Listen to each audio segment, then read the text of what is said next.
नमस्कार, मैं हूं प्रभु चावला। सीधी बात में आपका एक बार फिर से स्वागत है। सीधी बात में आज बारी है मध्य प्रदेश के मुख्यमंत्री शिवराज चौहान जी की। शिवराज जी, आपका बहुत बहुत स्वागत। धन्यवाद आपको, आपका भी स्वागत। आपने बुलाया भोपाल में, हम आ गए आपसे बातचीत करने के लिए, पर मैं बाहर खड़ा घूम रहा था थोड़ी देर देखिए, तो कुछ लोग मेरे से बात कर रहे थे कि शिवराज जी के आजकल तेवर जो है ना थोड़े गड़बड़ लगते हैं, बदले बदले में हमारे सरकार नजर आते हैं, कुछ उखड़े उखड़े हमारे शिवराज नजर आते हैं। जनता के लिए तो सबसे ज्यादा कॉमन हूं। नहीं, वो तो खुश थे लगता था लेकिन दुष्टों के लिए वज्र से ज्यादा कठोर हूं।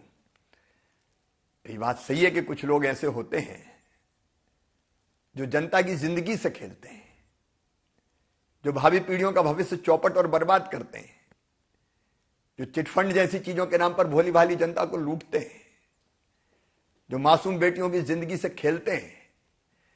ऐसे दुष्टों को किसी भी कीमत पर हम नहीं छोड़ेंगे।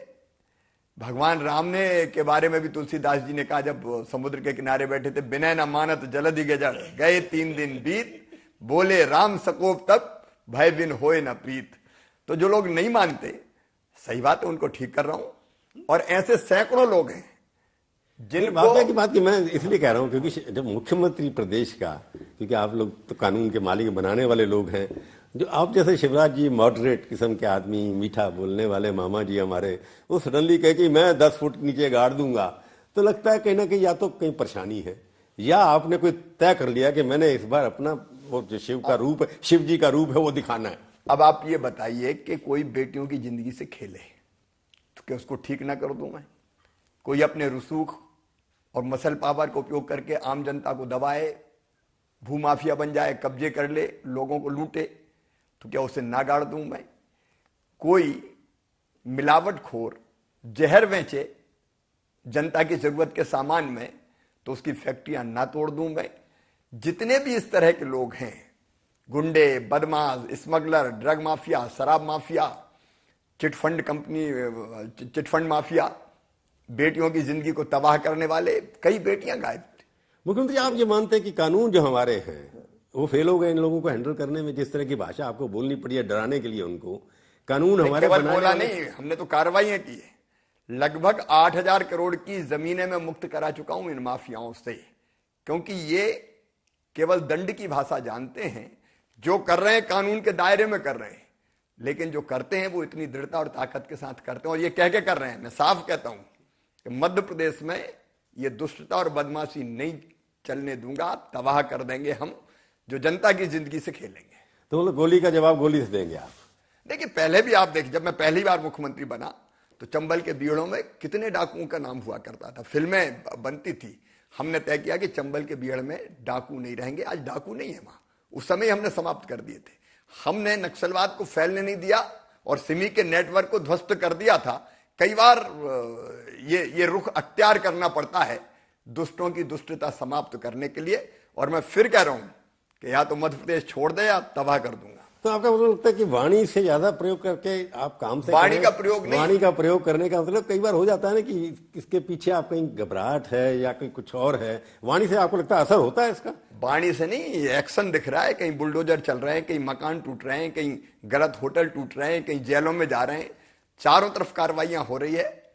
केवल बने कैसे ये बताइए? कार्रवाइयां होते हुए दिखाई दे रही है। बने कैसे ये? आप तो सिर्फ 1.5 साल के लिए नहीं थे मुख्यमंत्री। हाँ, तो उससे पहले आप 2005 से यहाँ पर रहे, उससे पहले बने होंगे होटल, उससे पहले माफिया राज थे। तो तब तो एक्शन हुआ नहीं, आपको लगा अभी करना चाहिए। जब मैं पहली बार आया, कांग्रेस की सरकार, हाँ, कांग्रेस की सरकार 10 साल रह चुकी थी। एक नहीं अनेकों डकैत थे, सिमी का नेटवर्क था, नक्सलवादियों का प्रभाव बढ़ रहा था। हमने उसको समाप्त किया था, खत्म किया था। अब 1.25 साल हमारी सरकार नहीं रही, तो कई तरह के लोग पनपे थे, अब उनको समाप्त कर रहे हैं। अब दंड जो है, आपको लगता है कि भाषा और साथ में एक्शन मुझे लगता दोनों होगा? आपकी भाषा का इशारा अफसरों को फ्रीडम नहीं देगा, जिसको मर्जी का एनकाउंटर कर दो, जिसको मर्जी भर्ती कर दो? 2 चीजें हैं, पहले कह दो, चेतावनी दे दो, उसके बाद ना माने तो फिर उनको कार्रवाई कर दो ना, ठिकाने में लगा दो उसको एकदम। अगर कोई भाषा समझ जाए और सुधर जाए तो कोई बात नहीं, ना सुधरे तो सुधार देंगे। पर आप जी मैं या आपने जो किया अच्छा किया कि डर तो पड़ना डर है नहीं कानून का किसी के अंदर। लगता है सारे देश के अंदर कई जगह ऐसे माफिया खड़े हो गए हैं, यूपी में भी योगी जी कर रहे हैं कुछ ना कुछ वहां पर। आपको लगता नहीं कहीं ना कहीं अफसर लोग जिनके खिलाफ कोई कार्रवाई नहीं होती वो भी जिम्मेवार है, उनके खिलाफ तो कोई एक्शन लेते नहीं अभी तो हम एक्शन ले रहे हैं। हर मेरी वीडियो कॉन्फ्रेंसिंग में एक दो बड़े अफसर निपटते हैं, जाते हैं। जो ढंग से काम करेंगे उनको पुरस्कृत करेंगे, जो गड़बड़ करेंगे उनको भी नहीं छोड़ते, उनके खिलाफ भी एक्शन हो रहा है। अगर कहीं गड़बड़ कोई करता है तो सब गड़बड़ नहीं है, अच्छा काम करने वाले हैं उनकी पीठ थपथपाते हैं, उनको पुरस्कृत करते हैं। और कोई लापरवाही करेगा, गड़बड़ करेगा, प्रश्रय देगा तो परिणाम भुगतेगा। मैं इसलिए कह रहा हूँ जैसे अब छोटी सी बात है ये, अब कोई फिल्म बनी तांडव, उसके ऊपर भी तांडव हो गया। तो पहले भी बनती थी। देखिए ये हक किसने दिया कि आपके सारी स्टेट में तांडव के ऊपर आपने जो किया, पुलिस की एफआईआर करा दी, बॉम्बे पुलिस भेज दी, वहां पर बॉम्बे पुलिस ने ऑलरेडी एफआईआर कर रखी है। तो लगता नहीं कि ये सब क्यों हो रहा है, ये सब नहीं होता। देखिए अगर कोई श्रद्धा के केंद्रों का, देवी देवताओं का, किसने हक दिया कि आप जो मन में आए उनके खिलाफ कह दो? ये आपका अधिकार नहीं है। आपकी स्वतंत्रता तब तक है जब आप दूसरों की आस्था को चोट ना पहुंचाए। लेकिन कुछ भी हम तो करेंगे, ये उचित नहीं है। नहीं पर उनको जैसे अब तो ये तो क्योंकि नेट सीरीज पे आई है, नेटफ्लिक्स पे, इसलिए सेंसर नहीं हुई। आपके यहाँ भी तो कानून ऐसे ही है ना कि जो मर्जी आके दिखाना शुरू कर दे कुछ भी। आपके कानून इतने कमजोर क्यों हैं कि ऐसे हमारी आस्थाओं को, हमारी जैसे अब नेटफ्लिक्स पे दिखा दिया, उन्होंने नया तरीका निकाल लिया कि कोई लाइसेंसिंग की जरूरत नहीं, सेंसरशिप करने की जरूरत नहीं। आपकी सरकार ने पिछले 1 साल से इतने सारे काम हुए। आप गए थे प्रकाश जावड़ेकर जी को मिलने भी गए थे, तो लगता नहीं कि कानून आप बनाते नहीं। लोगों की फ्रीडम ऑफ एक्सप्रेशन, वो कहते हैं बुद्धिजीवी लोग, जो लिबरल लोग हैं, वो कहते हैं हमारे खिलाफ एक्शन ले दिया, हमने किसी के खिलाफ कह दिया। देखिए नए कानून भी बन रहे हैं, पुराने खराब कानून रिपील भी किए जा रहे हैं। जब जैसी आवश्यकता पड़ती है सरकार वो वैसे कदम उठाती है। नहीं, सेंसरशिप के रूल जो फिल्मों पे लागू होते हैं, मैं स्पेसिफिक सवाल आपसे पूछ रहा हूँ, सीधी बात कर रहा हूँ, उसके बारे में आप क्या जरूर जरूर जरूर जरूर जो फिल्मों के ऊपर लागू होता है इनके ऊपर क्यों नहीं लागू होता? नहीं, जरूर इस पे विचार होना चाहिए और मंत्री जी ने कहा कि इस पे विचार कर रहे हैं। तो तांडव के ऊपर जो तांडव आपने किया, नहीं, तांडव तो किसी ने नहीं किया। जो एक्शन लेना चाहिए उसी की बात सरकारों ने की। तांडव तो कुछ भी नहीं हुआ ऐसा, लेकिन उनको ये करने का अधिकार नहीं है। और मंत्री जी प्रकाश जी वो भी इस विषय में गंभीर है। क्योंकि कई लोग जो आपके विरोधी हैं वो तो कहेंगे, इस सवाल तो ये है कि उनका विरोधियों का तो कोई काम है नहीं। देखिए देश में उनके पास तो कुछ है नहीं, और इसलिए कितनी भी जायज बात करें, आपत्ति कितनी भी जायज हो, जिनको विरोध करना वो तो विरोध करेंगे। विरोध करने वाले तो ऐसे हो गए हैं कि राहुल बाबा कहने लगे कि मुझे कोई छू नहीं सकता और कुछ नहीं हो सकता, कोई गोली मार सकता। कोई गोली मार रहा है क्या? अब इस तरह की बातों का कोई औचित्य है क्या? नहीं, कई बार कौन गोली मार रहा है? नहीं, आपकी तरफ से, आपके कार्यकर्ताओं की या कुछ नेताओं की तरफ से इस तरह की स्टेटमेंट भी कानून में कैसे? जैसे अब क्या है, मेरे को लगता था कि मोदी जी आए, विकास पुरुष हैं, इतनी तेजी से विकास हो रहा है देश के अंदर, तो आपका क्या होना चाहिए? लव विकास होना चाहिए। आप लव जिहाद के पीछे पड़ गए। देखिए मोदी जी भारत के लिए भगवान का वरदान है। ऐसा प्रधानमंत्री जिनके दिल में, दिमाग में जुनून, जज्बा है, लगातार 24 घंटे जो देश के बारे में सोचते हैं और काम करते हैं, एक नहीं अनेकों बड़े फैसले। नहीं, उसमें कुछ शक ही नहीं है। उसकी वजह से आप मेजोरिटी पहली बार 30 साल के बाद कोई सरकार लेके आई है। आपका लव तो विकास से होना चाहिए था, लव जिहाद से कैसे? अगर आप देखेंगे तो मोदी जी ने आत्मनिर्भर भारत की बात कही। मध्य प्रदेश ने आत्मनिर्भर मध्य प्रदेश का रोड मैप बना दिया और उस रोड मैप पर हम तेजी से चल रहे हैं। दिक्कत यह है कि विकास के काम कितने भी हो जाएं, उन पे चर्चा नहीं होती है। उन पे चर्चा जब आपने टेक ओवर किया था, बीमारू स्टेट था, उसके बाद बीमारू स्टेट की लिस्ट से हट गया ये स्टेट। तो विकासशील अभी प्रदेश नहीं बना, विकास हो रहा है। इसके ऊपर विकास, विकसित प्रदेश नहीं कह सकते इसको अभी भी नहीं। लेकिन दोनों चीजें, विकास और जन कल्याण, ये हमारे प्रमुख मुद्दे हैं और इसी पे हम लगातार काम कर रहे हैं। यहां तक कि कोरोना काल में भी मध्य प्रदेश में चाहे इंफ्रा के काम हो, हमने नए शुरू किए, जन कल्याण के काम हो, कई हमने प्रारंभ किए।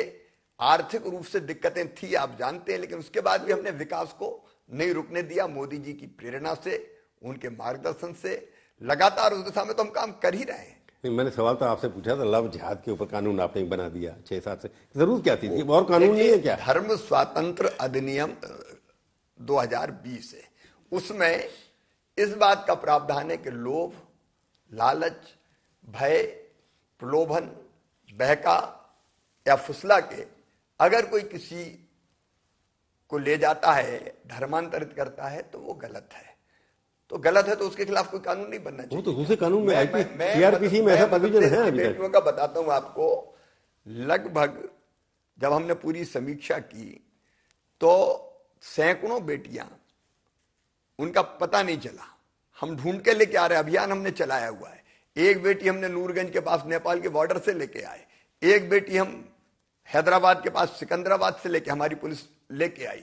अब इनकी जिंदगी से अगर झूठ बोल के, बहला के, फुसला के कोई खेले तो क्या उसके खिलाफ कोई कानून नहीं होना चाहिए, कड़ी सजा देने? लव जिहाद की केस तो नहीं थे, जिनको लेके आए हैं आप ये भाई, एक जो ले गया था उसकी 40 साल की एक महिला पहले से उसके पास थी, उसके साथ थी, एक बेटी और ले गया। अब ये उस बेटी की जिंदगी को नरक बनाने दे क्या? और इसलिए अगर ऐसे कानून बनते हैं तो वो मासूम बेटियों की जिंदगी बचाने के लिए बनते हैं। लव जिहाद नाम जो आप कह रहे हैं, हमने लव जिहाद कही नहीं, तो आप कह रहे हैं मीडिया वालों ने कहा, हमने कभी नहीं कहा।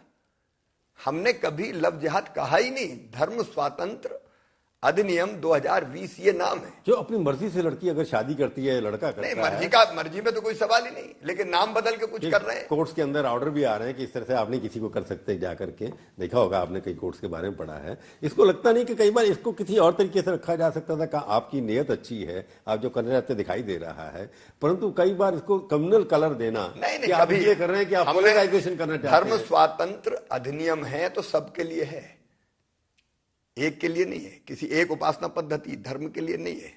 और हमने जो नाम आप दे रहे हैं वो नाम हमने दिया ही नहीं। तो लव जिहाद हम लोगों ने, मीडिया ने दे दिया। हाँ, हमने कभी नहीं कहा कि कोई लव जिहाद, हमने कोई। आंकड़ों के हिसाब से लगता है कि ज्यादा सबसे ज्यादा धर्म परिवर्तन हुआ है वो क्रिश्चियन के द्वारा किया गया है। ये आंकड़े हैं वो तो। देखिए, कोई भी अगर धर्मांतरण गलत तरीके से करता है तो वो गलत है, कोई भी करे वो। नहीं, कोई भी करे, पर इस समय जरूरत क्या थी आपको? और मैं कह रहा हूं कि जब एक माहौल बन रहा है कि आपके पास सरकार आ गई, मेजोरिटी आ गई, सब कुछ हो गया। हम केवल सरकार के लिए काम थोड़ी करते हैं, हम लोग काम करते हैं विकास के लिए, जन कल्याण के लिए, विचार के लिए, समाज के लिए। तो एक ने कई आयाम उसके होते हैं।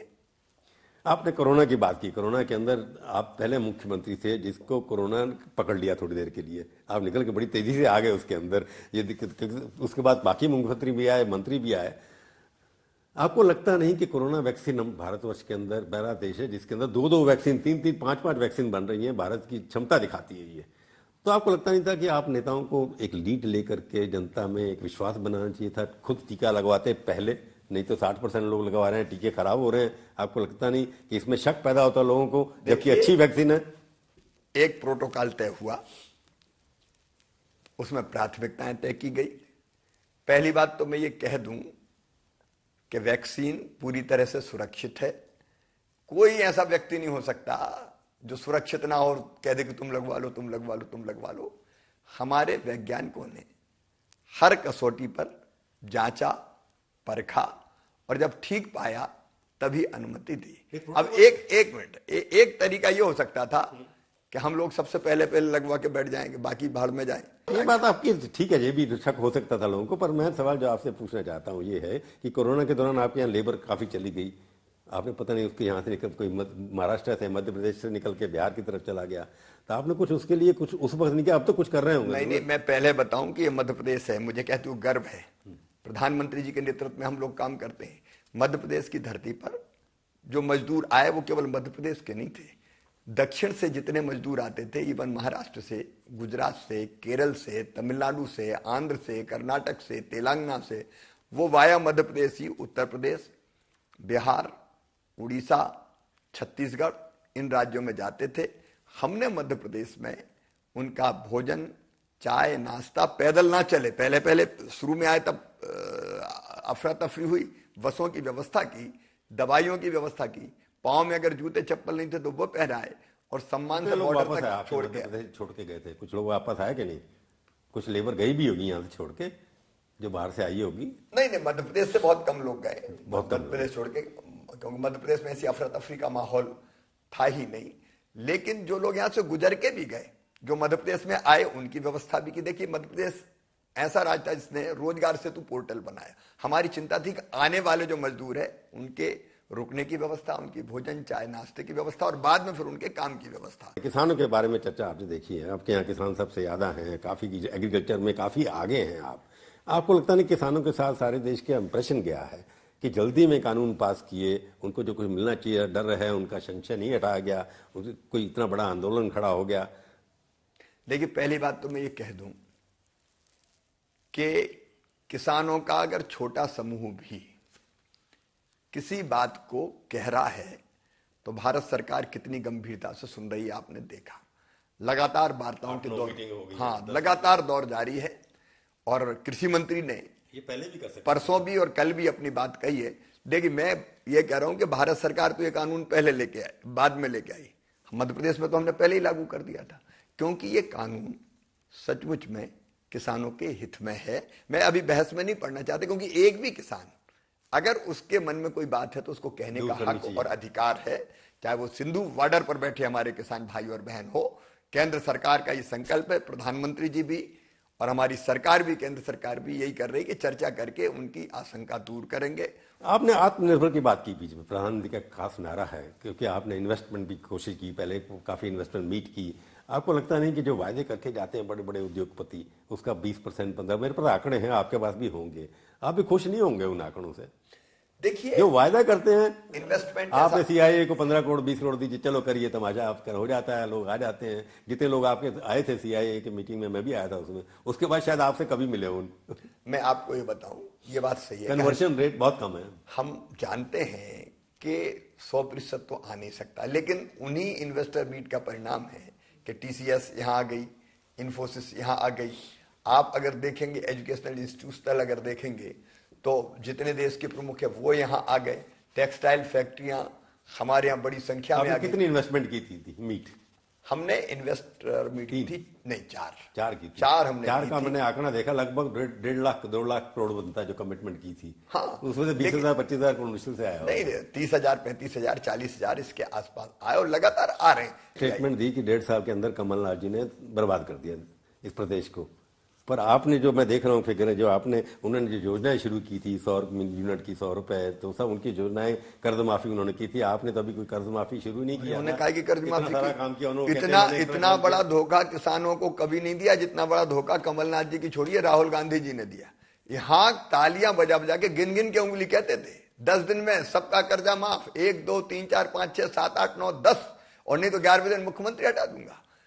कर्जा माफ होना था लगभग 55,000 करोड़ रुपए का, इनने किया केवल 6,000 करोड़ का, और उसमें भी पूरे पैसे दिए ही नहीं बैंकों को। आधे बैंकों के मत्थे डाल दिए, आधे जो कोऑपरेटिव सोसाइटी थी उनके मत्थे डाल दिए, और कई को फर्जी सर्टिफिकेट बांट दिए, खाते में पैसा आया ही नहीं। एक बात बताइए, आपकी सरकार, पहले तो ये सवाल छोटा सा पूछूंगा मैं, आपको 2000 जब हार गए आप चुनाव, क्यों हारे आप? आपके इतना काम किया हुआ, आपकी छवि, देखिए उसके अंदर गड़बड़ कहाँ होगी? ये जो अंक गणित रहता है सीटों का, ये बड़ा अजीब सा रहता है। तब भी वोट तो हमने ज्यादा लिए, वोट तो पहले भी कई बार हुआ, 1% 2%। यहाँ फर्क यही होता है, 1% 2%। सीट कम हो गई हमारी, लेकिन ये अच्छा इसलिए हुआ कि 15 साल से लगातार हमारी सरकार थी, एक नहीं अनेकों योजनाएं हमारी चलती थी। अब लोगों को ये लगता था कि ये तो होता ही है, ये तो होता ही है, ये तो होता ही है। जब 7 साल, जब कारण आप बताएंगे हारे क्यों आप, शिवराज जी क्यों हारे? देखिए, कर्जा माफी की जो झूठी घोषणा इनने करी थी, कर्जा माफी ने असर उस समय किया था, चाहे वो राजस्थान हो, चाहे वो मध्य प्रदेश हो, चाहे वो छत्तीसगढ़ हो। हम लोगों का ये निश्चय था कि ये गलत है इस ढंग के वादे करना। चुनाव में कैंडिडेट चुनने में गड़बड़ हो गई? नहीं, देखिए, आंतरिक लड़ाई आपकी नहीं, आंतरिक लड़ाई का तो सवाल ही नहीं है, लेकिन सबसे बड़ा कोई कारण अगर माने तो मुझे कहते हुए कोई संकोच नहीं, कर्ज माफी था। तो आपने जैसे सरकार गिराई कमलनाथ जी की, उनके बाद मेजोरिटी जैसे उन्होंने बनाई, आपको ये लगता है कि इस बीजेपी जैसी पार्टी, सबसे बड़ी पार्टी, उसके लिए अपोजिशन में रहना थोड़े दिन ठीक लगता था? तोड़े क्यों आपने? हमने नहीं तोड़े, वो टूट गया। लेकिन भारतीय जनता पार्टी ने कुछ नहीं किया इस सरकार को। ये तो देखिए, खुद के भ्रष्टाचार के बोझ से दब के मर गई ये सरकार। इन्हीं के नेता, अब ज्योतिरादित्य सिंधिया, विजय वर्गीय ने कहा कि मोदी जी ने सरकार गिराई है। नहीं, कोई सवाल ही पैदा नहीं होता। सरकार नहीं गिराई, सरकार ना भाषण उनका, उन्होंने अपना स्पष्टीकरण मजाक का दिया है। देखिए, सरकार गिराई कांग्रेस ने ही, हमने नहीं गिराई। आपकी सरकार बनाने के लिए ना। ज्योतिरादित्य सिंधिया कौन थे? ज्योतिरादित्य जी बहुत लोकप्रिय नेता है मध्य प्रदेश के, वो कांग्रेस में ही थे, लेकिन आप पूरे प्रदेश को जब तबाह और बर्बाद कर रहे हो, वल्लभ भवन मध्य प्रदेश का दलालों का अड्डा बन गया था। वहां जनता के हित के फैसले नहीं होते थे, रोज ये होती थी कहां से आए कहां से आए कहां से आए। एक बात बताइए, ये दलाली का केंद्र बना दिया। जनता त्राही त्राही कर रही थी, तो कांग्रेस के लोगों ने विद्रोह करके सरकार को विद्रोह करके तो आपने उनको सरकार में ले लिया ना। नहीं, अब देखिए कांग्रेस के लोग सरकार गिनाए, आपके 107 एमएलए, आपके भी 14-15 मंत्री, उनके 23 एमएलए, उनके भी 14 मंत्री, आपके कार्यकर्ता जो 5-5 साल जीत के आए हैं 5-5 बार, आपको लगता नहीं कि संघ के कार्यकर्ता, इतने निष्ठ कार्यकर्ता, आधी लगभग कैबिनेट आपने डिफेक्टर्स की लगा दी। सवाल आपके पास क्या पहला सवाल टैलेंट की कमी है? मैं पूछ रहा हूं बीजेपी में। पहला सवाल ये था कि प्रदेश को तबाह करने वाली सरकार जाए और कांग्रेस के लोग आगे आए, सरकार गिराई, लेकिन वो कांग्रेस के लोग, वो भ्रष्ट सरकार थी, भ्रष्ट सरकार थी ना, थी ना, उसमें से 14 मंत्री आपकी भ्रष्ट सरकार में आ गए। वो भ्रष्ट नहीं थे उस वक्त? क्या नहीं, कोई सवाल ही नहीं, उन्होंने वो तो गिरा के। देखिए मंत्री रहते हुए कोई आ रहा है, ये कभी होता है क्या? आदमी ये तो हो सकता है कई बार कि मंत्री बनने आए, लेकिन मंत्री रहते हुए कोई सरकार को ठोकर मार रहा है कि ये बेईमानों की सरकार है, इसमें हम नहीं रहेंगे, अपने भविष्य को, कैरियर को छोड़ करके मंत्री बनने के लिए आए ना। अरे अब किसको पता था कि जीतेंगे? इस्तीफा देने के बाद किसको पता था कि जीतेंगे? और जीते, इसका मतलब यह कि जनता बहुत बुरी तरह से नाराज थी। अटल जी भी तो थे, प्रधानमंत्री थे, पर आप मुख्यमंत्री बाद में बने, पहले रहे। और मोदी जी हैं, दोनों की कार्यशैली अलग है, दोनों बड़े नेता हैं। आप दोनों में फर्क क्या दिखाई देता है आपको? देखिए मोदी जी का तो कोई मुकाबला नहीं है। सचमुच में 24 घंटे लगातार देश के बारे में सोचना, और मैन ऑफ आइडियाज है वो। मतलब जब हम चर्चा करते हैं तो मुझे खुशी होती है, मुझे गर्व है कि जब बात करने जाते हैं तब भी इतने आइडियाज उनसे आते हैं कि ये करना चाहिए, ये करना चाहिए। हर तरफ के हर पहलू समाज जीवन का कैसे ठीक हो सके, बच्चों का सवाल हो, किसानों का सवाल हो, गरीबों का सवाल हो, नौजवानों का हो, डेवलपमेंट का हो, पर्यावरण का हो, संस्कृति का हो, दुनिया को, हर चीज में। और अभी भी मैं गर्व के साथ कह रहा हूं कि मोदी जी ऐसे प्राइम मिनिस्टर है, हम फोन करते हैं तो फोन आता ही है वापस। प्राइम मिनिस्टर के पास कितना समय होता है, लेकिन कॉल बैक करेंगे, और कॉल बैक करके जब फोन पे भी बात करते हैं तो 4 नए आइडिया दे देंगे कि ये करना चाहिए, इसमें ये करना चाहिए, ये करना चाहिए। ऐसे नेता को पाके सचमुच में हम गर्वित हैं, गर्व है हमें। एक वैभवशाली, गौरवशाली, संपन्न, समृद्ध और सशक्त भारत के निर्माण में हम उनके पीछे चल पा रहे हैं। मैं आखिरी सवाल ये पूछ रहा हूँ कि अब शिवराज जी का भविष्य क्या है? मुख्यमंत्री आपके बारे में था कि आप भी 3 बार 4थी बार बन गए, तो अगली बारी शिवराज जी आएंगे, तब तो मोदी जी तो बहुत अच्छा काम कर रहे हैं, तो शिवराज जी अपने मुख्यमंत्री का तक पड़ाव यहीं रह जाएगा। मोदी जी वैश्विक नेता है, देश के ऐसे नेता जिनके पीछे पूरा देश, तो आप क्या पूछ रहा हूं? पूरा देश। मैं तो मध्य प्रदेश में हूं, यही कर्मभूमि रहेगी। अगर मध्य प्रदेश का विकास करने में मोदी जी को सहयोग किया, राज्यों का विकास होगा, तब देश तेजी से आगे बढ़े। और कई चीजें ऐसी जो राज्य को ही इंप्लीमेंट करनी पड़ती है। तो मैं तो जैसे अमित शाह जी ने बुलाया था आपको वहां, अगर मोदी जी वहां बुलाएं, आपको जिम्मेदारी देंगे तो क्या होगा? देखिए मोदी जी जो कहें करेंगे, उसमें कोई दिक्कत नहीं है। लेकिन मैं मानता हूं कि अगर गिलहरी की तरह यहां योगदान कर पाए मध्य प्रदेश की प्रगति और विकास का, तो हम मानेंगे कि देश की प्रगति और विकास में हमने अपना योगदान। चलो, आज हमारे सीधी कार्यक्रम में आप बहुत बहुत धन्यवाद। नमस्कार आपको बाबा। तो ये थी आज की सीधी बात। सीधी बात का ये कार्यक्रम आपको कैसा लगा? आप अपनी राय हमें ईमेल के जरिए भी भेज सकते हैं। अगली बार आएगी बारी किसी और हस्ती की, और उसे हम करेंगे सीधी बात। देखते रहिए आज तक।